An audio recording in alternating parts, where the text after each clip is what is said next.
हस्तिनापुर के राजमहल में समय का चक्र आगे बढ़ चुका था। जब धृतराष्ट्र, पांडु और विदुर बड़े हुए, तब राज्य के भविष्य का निर्णय लिया गया।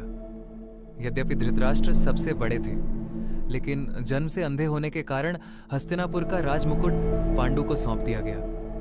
राजसभा जय घोष से गूंज उठी, परंतु धृतराष्ट्र के हृदय में एक मौन पीड़ा जन्म ले चुकी थी। इसी बीच धृतराष्ट्र का विवाह गांधार देश की राजकुमारी गांधारी से हुआ। जब गांधारी को झात हुआ कि उनके पति संसार को देख नहीं सकते, तब उन्होंने भी जीवन भर अपनी आंखों पर पट्टी बांधकर उनके दुख को अपना बना लिया।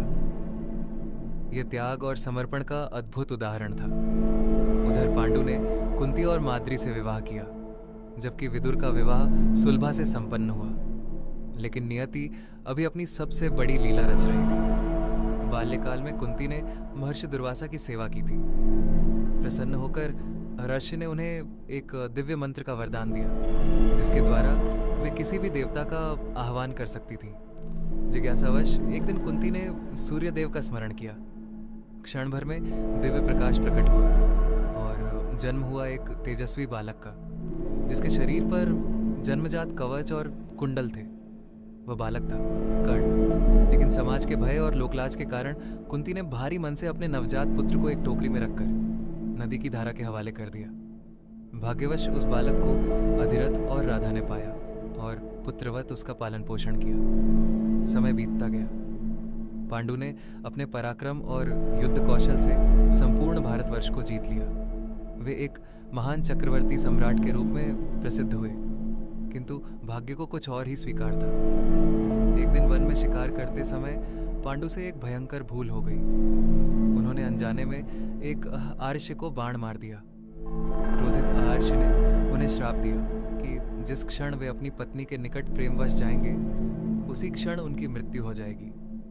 इस श्राप से व्यथित होकर पांडु ने राज सिंहासन त्याग दिया और कुंती तथा माद्री के साथ वन में रहने चले गए। वन में रहते हुए पांडु संतान की इच्छा रखते थे। तब कुंती ने दुर्वासा आर्ष के दिए हुए दिव्य मंत्र का उपयोग किया। धर्मराज के आशीर्वाद से युधिष्ठिर का जन्म हुआ। वायुदेव के वरदान से भीम उत्पन्न हुए और देवराज इंद्र के आशीर्वाद से जन्म हुआ महान धनुर्धर अर्जुन का।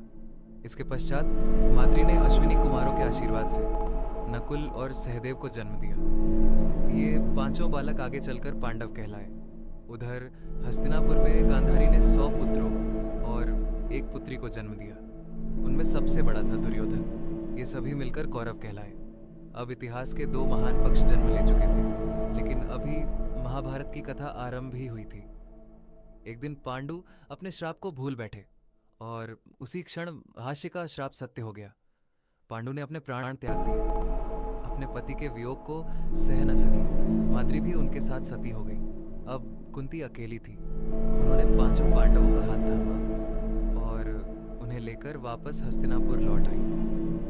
उन्हें नहीं पता था कि ये 5 बालक और कौरवों के 100 पुत्र एक दिन ऐसे संघर्ष में बंधेंगे जो पूरे आर्यावर्त का भविष्य बदल देगा। यहीं से आरंभ होती है